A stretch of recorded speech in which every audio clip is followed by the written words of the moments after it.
जुल्फिकार साहब, आपने कहा था बारगेनिंग होगी, कुछ उनकी सुनी जाएगी, कुछ हुकूमत अपनी सुनवाएगी और ये मामला ऐसे ही डन हो जाएगा। सर, वही सूरत हाल नजर आ रही है? जी शेरा, बिल्कुल आपने ठीक कहा।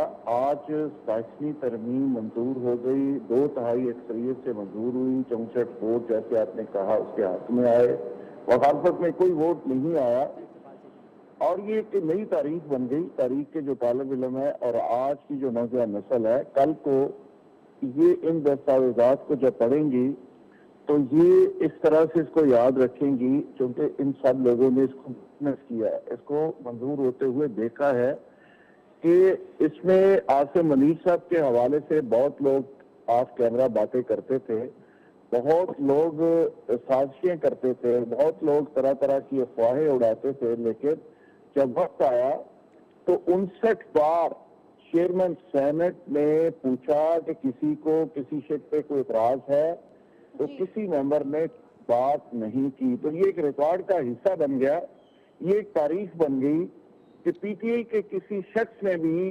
243 के ऊपर बात नहीं की, जिसमें मार्शल को लीगल कवर देने की जो शिक थी और जो उसमें तरामीम थी उसके हवाले से किसी ने बात नहीं की। और फैसल वाडा के बकौल पीटीआई एहतजाज करती हुई बाहर चली गई और मुखालफत में भी इस तरमीम के एक वोट नहीं आया। ये भी तारीख का हिस्सा बन गया।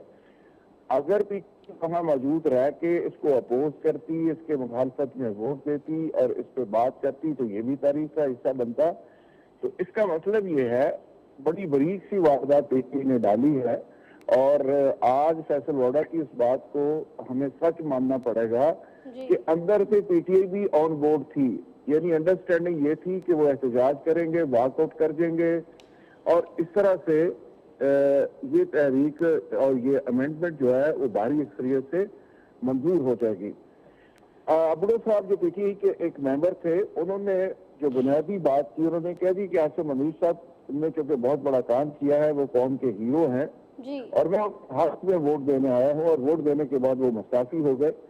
तो आज पीटीआई के लिए एक बहुत बड़ा मौका था कि अगर वो 243 के हवाले से कोई डिसीजन लेते, कम अज कम जो फील्ड मार्शल का एक ओहदा था उसको मतनाज़े बनाने की बजाय उसके हक में ही वोट दे देते, तो मेरा ख्याल है कि आज बाकी लोगों को वो अपोज करते चीजों को, तो एक नई तारीख बनती। लेकिन जैसे मैंने बारगेनिंग की बात की थी, तो बारगेनिंग तो आज सामने आ गई कि इसमें भुट्टो साहब का अमीन तो उसका हुलिया थोड़ा सा तब्दील हुआ।